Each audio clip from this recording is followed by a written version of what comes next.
Hello student, my self Neeraj Singh and welcome in Scientia Physica channel. और जैसे कि student आप जानते हैं कि इस चैनल में मैं आपको क्लास 11 की केमिस्ट्री पढ़ा रहा हूँ। जो चैप्टर है student that is atomic structure, जैसे आप लोगों को पता है। तो एटॉमिक स्ट्रक्चर आज का जो टॉपिक है स्टूडेंट वो बहुत इंपॉर्टेंट टॉपिक है। The postulates of Bohr's, Niels Bohr's का है Bohr's model for hydrogen like atoms. ठीक है, हाइड्रोजन लाइक एटम्स। देखिए स्टूडेंट, एक सबसे बड़ी पॉइंट यहाँ पे ये चीज देखनी, what is the meaning of hydrogen like atoms. Hydrogen like atoms का मतलब ये होता है कि वो एटम्स या वो आयन जिसमें केवल एक ही इलेक्ट्रॉन हो। तो एटम तो आप जानते हैं केवल एक ही है, that is a hydrogen atom. तो हाइड्रोजन एटम एक ऐसा एटम है जिसमें केवल एक ही इलेक्ट्रॉन होता है। लेकिन अब बाकी और जो एलिमेंट्स है तो उनके आयन्स बना लीजिए तो उनमें एक इलेक्ट्रॉन हो सकता है। जैसे कि सपोज कि मैं आपको बता दूं, जैसे मैंने बात करी हीलियम। तो हीलियम में तो आप जानते हैं 2 इलेक्ट्रॉन होते हैं। अगर हीलियम में से एक इलेक्ट्रॉन निकाल दें तो क्या मिलेगा आपको? हीलियम 1+। तो हीलियम 1+ जो है that is your hydrogen like ions हो गया। तो एटम तो बोलेंगे नहीं, क्या बोलेंगे? आयंस बोलेंगे। तो स्पीशीज आप वर्ड एक यूज कर सकते हैं। तो इस स्टूडेंट इसमें जो मैं बताने जा रहा हूँ, जैसे कि आप जानते हैं कि एटम्स के जो मॉडल मतलब उनका जो स्ट्रक्चर बनाने के लिए कई साइंटिस्टों ने अपने अपने पुराने टाइम पे प्रिंसिपल्स दिए थे। जैसे कि सबसे पहले थे मिस्टर थॉमसन। तो जे थॉमसन ने ये दिए थे कि एटम्स आर सॉलिड एंड उसमें पूरा पॉजिटिव चार्ज पूरे इसमें वॉल्यूम में डिस्ट्रीब्यूट रहता है, और उसमें जो है आपके जो निगेटिव चार्ज इलेक्ट्रॉन है वो एम्बेडेड रहते हैं, लाइक ए सीड।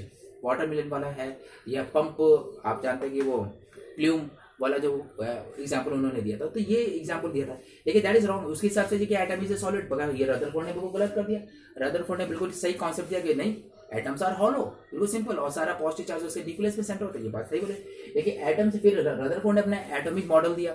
इनके एटॉमिक मॉडल के अकॉर्डिंग ये था कि जो आपका जो प्रोटॉन है वो प्रोटॉन आपके सेंटर में रहता है, प्रोटॉन का न्यूक्लियस में रहता है, और उसके चारों तरफ इलेक्ट्रॉन जो है सर्कुलर पाथ में सर्कुलेशन करते रहते हैं। लेकिन मैक्सवेल जो थे, एक साइंटिस्ट है मैक्सवेल, देखिए आप स्टूडेंट बताए मैक्सवेल ने बहुत इंपॉर्टेंट पॉइंट बताया था कि जब भी कोई चार्ज पार्टिकल जब एक्सेलरेट करता है, ध्यान रखिएगा स्टूडेंट, जब कोई चार्ज पार्टिकल एक्सेलरेट करेगा तो ध्यान रखिएगा स्टूडेंट, उसमें से एनर्जी का लॉस होता रहेगा। एनर्जी जो है, एनर्जी क्या रेडिएट होती रहेगी। जब एनर्जी लॉस होगा तो उन्होंने ये बोला कि अगर रदरफोर्ड ने बोला कि निगेटिव चार्ज इलेक्ट्रॉन जो है पॉजिटिव चार्ज न्यूक्लियस से चारों तरफ, प्रोटॉन के चारों तरफ जो है वो चक्कर लगाएगा, तो उसमें से धीरे से क्योंकि कोई भी चीज गोल गोल घूमती थी वो एक्सेलरेट करती है। क्या करती है? एक्सेलरेट। तो मैक्सवेल ने यही बताया कि कोई भी चार्ज पार्टिकल जब एक्सेलरेट करता है स्टूडेंट, तो ध्यान रखिएगा उसमें से इलेक्ट्रिक उसमें जो रेडिएशन जो एनर्जी वो लूज होती रहती, कम होती रहती। तो मैक्सवेल ने बोला था जब इलेक्ट्रॉन रोटेशन कर रहा है, रिवॉल्यूशन कर रहा है न्यूक्लियस से चलकर, तो उसमें से एनर्जी लॉस होता है। आप ये देख रहे हैं, तो एनर्जी लॉस होता है तो अल्टीमेटली इसका धीरे धीरे इसके जो ऑर्बिट, जो इलेक्ट्रॉन का जो ऑर्बिट है वो थोड़ा थोड़ा छोटा होने लगेगा, और करते करते इसका ऑर्बिट की जो शेप है वो स्पाइरल शेप का हो जाएगा। कैसा हो जाएगा? Spiral shape. और अल्टीमेटली इलेक्ट्रॉन जो है कहाँ पे गिर जाएगा? न्यूक्लियस के अंदर गिर जाएगा, और इससे जो हमारा जो है जो एटम है वो हमारा डिस्ट्रॉय हो जाएगा। ये इन्होंने बोला था, मतलब मैक्सवेल ने ये एक्सप्लेन किया कि रदरफोर्ड के मॉडल के हिसाब से तो एटम को डिस्ट्रॉय हो जाना चाहिए, क्योंकि अल्टीमेटली इलेक्ट्रॉन किस में गिर जाता है? न्यूक्लियस में। देखिए लिखा। तो यानी कि ये बात क्लियर हो गई कि मैक्सवेल ने बताया कि रदरफोर्ड के मॉडल के हिसाब से तो एटम जो है अनस्टेबल है, यानी atom is not a stable, atom is unstable.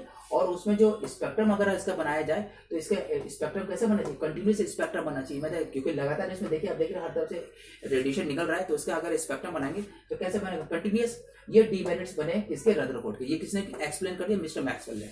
लेकिन इसमें जो आया नील्स बोर, ये डेनिश थे स्टूडेंट, डेनमार्क के साइंटिस्ट थे, और 1913 में नील्स बोर इनका पूरा नाम था। इन्होंने बहुत अच्छा अपना मॉडल दिया। इनका मॉडल का नाम था कि Bohr's quantum mechanical model of an atom. देखिए ध्यान रखिए, क्वांटम वर्ड इन्होंने सबसे पहले यूज किया था। इन्होंने बहुत अच्छी बात बोली थी। इन्होंने इस तरह की इनकी जो दोनों डिमेरिट्स है, continuous spectrum, unstable of the atom, ये दोनों को इन्होंने नील्स बोर ने बिल्कुल क्लियर कर दिया। और इन्होंने ही पहले बताया कि जो स्पेक्ट्रम होता है, spectral discrete line of spectrum मिलते हैं, जो कि बिल्कुल सही बात है, ऐसा होता ही है। जब हम हाइड्रोजन लाइक एटम्स के जब हम स्पेक्ट्रम बनाते हैं तो हमको लाइंस मिलती है, जिसको ये एक्सप्लेन नहीं कर पाते रदरफोर्ड। तो मिस्टर नील्स बोर ने ग्रुप क्लियर करते स्पेक्ट्रल लाइन में उन्होंने एक्सप्लेन करा, और दूसरे ने स्टेबिलिटी, इन्होंने अनस्टेबल बोला था। रदरफोर्ड के मॉडल के हिसाब से एटम इज अनस्टेबल, लेकिन इन्होंने प्रूव कर दिया कि एटम हमारा स्टेबल होता है। कैसे करके? देखिए इन्होंने पहले तो ये बोला था कि प्रोटॉन और न्यूट्रॉन आर वेरी स्मॉल, कि नील्स बोर के जो इनकी जो पॉस्टुलेट्स थे, पॉस्टुलेट पहले तो ये पॉस्टुलेट ये था कि जो प्रोटॉन और न्यूट्रॉन है वो न्यूक्लियस में कंसंट्रेटेड रहते हैं, और उसके चारों तरफ इलेक्ट्रॉन जो है रिवॉल्व करते रहते हैं, रिवॉल्यूशन करते रहते हैं। दूसरा ये बोला था कि जब इलेक्ट्रॉन गोल गोल घूमेंगे, तो आप समझ ही गए होंगे कि जब गोल गोल घूमेंगे तो क्योंकि इलेक्ट्रॉन में नेगेटिव चार्ज होता है तो पॉजिटिव चार्ज के बीच में कोलम्बियन फोर्सेस डेवलप होती है, यानी न्यूक्लियस की तरफ इलेक्ट्रॉन जो गोल गोल घूमता है तो इलेक्ट्रॉन में नेगेटिव और न्यूक्लियस में पॉजिटिव, इनके बीच में अट्रैक्शन फोर्स होने का एक सेंटर की तरफ एक कोलम्बियन फोर्स काम करता है।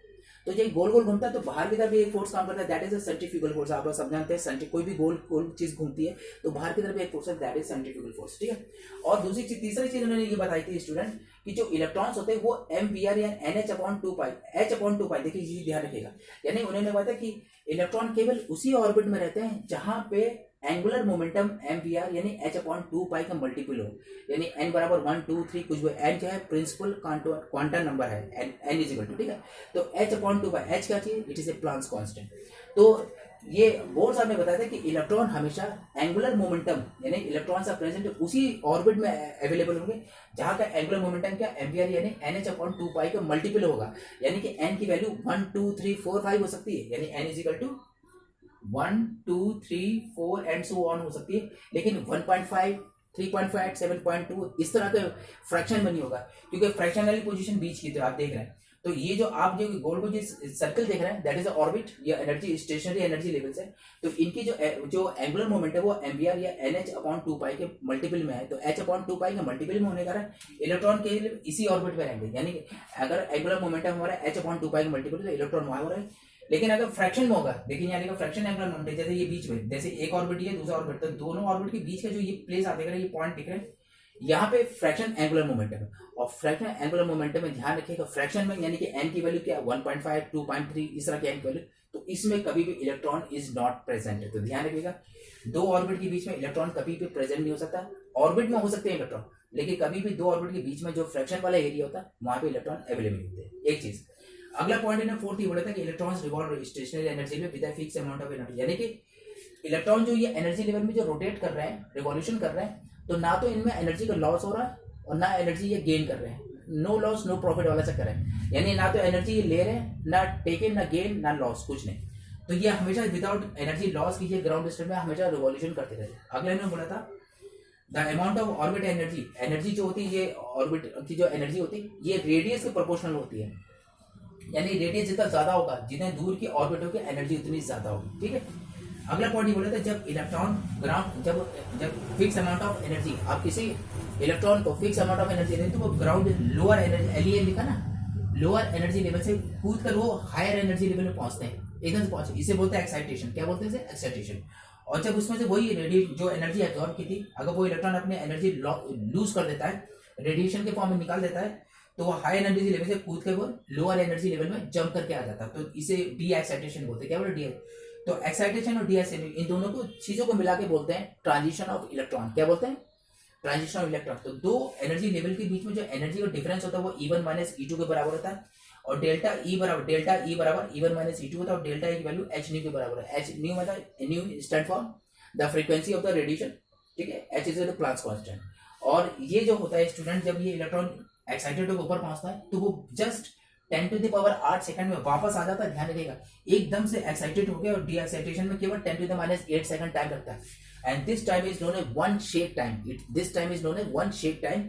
और ये इसमें फिक्स अमाउंट ऑफ एनर्जी जो है ये बिल्कुल फिक्स अमाउंट की एनर्जी लेता है इलेक्ट्रॉन, इसके फ्रैक्शन में नहीं लेगा, फिक्स अमाउंट ऑफ एनर्जी, तभी वो एक लेवल से दूसरे लेवल जंप करता है, इसे बोलते हैं ट्रांजिशन ऑफ इलेक्ट्रॉन। अगला पॉइंट बोर्ड से लीजिए, तो ये जो पूरा एक्सप्लेनेशन इसका पोस्टुलेट जो नील्स बोर्ड ने एक्सप्लेन, इससे ये बात क्लियर हो गई कि कुछ कॉन्टिन्यूस स्पेक्ट्रा ना मिलके डिस्क्रीट स्पेक्ट्रल लाइन मिलती है। हाइड्रोजन एटम जितने अगर उनके स्पेक्ट्रम बनाएंगे तो हमको लाइंस मिलेंगी, we will get the lines. And second is इन्होंने एटम की स्टेबिलिटी को प्रूव करते हैं कि एटम्स इज फॉर एवर के लिए होते हैं। जैसे इनके रदरफोर्ड के एक्सप्लेनेशन अनस्टेबिलिटी शो करती है, लेकिन यहाँ पे ये नील्स बोर्ड है इसको स्टेबिलिटी शो, यानी atoms are stable, atoms are stable. और उस हाइड्रोजन लाइक एटम्स के अगर स्पेक्ट्रम बनाएंगे तो you will get a spectral lines, मतलब स्पेक्ट्रम में लाइंस मिलेंगे आपको, तो दैट इज अ प्रूफ।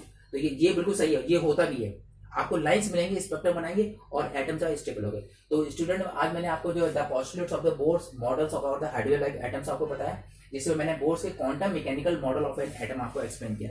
तो आई थिंक स्टूडेंट ये बहुत इंपॉर्टेंट टॉपिक है, क्योंकि एटॉमिक साइंस में बोर के बाद ही क्वांटम जो मैकेनिक्स है उसकी बात आई थी, तो वो मैं अगले लेक्चर में एक्सप्लेन करूँगा। आपको आज का मेरा लेक्चर अच्छा लगे तो उसे लाइक कर सब्सक्राइब करते बेल आइकन को नोटिफिकेशन दबा दीजिएगा स्टूडेंट। और सबसे बड़ी चीज़ इसके नोट्स जरूर बना लीजिएगा। और 11th-12th के जो भी स्टूडेंट मुझे फिजिक्स केमिस्ट्री पढ़ना चाहते हो तो वो मुझे कॉन्टैक्ट कर सकते हैं। और मैंने सारे वीडियोस मैंने बिल्कुल प्ले लिस्ट में बिल्कुल सीरियल से बनाया था, आप लोग बिल्कुल ऐसे नोट्स बनाइएगा। ठीक है, ओके, बाय बाय।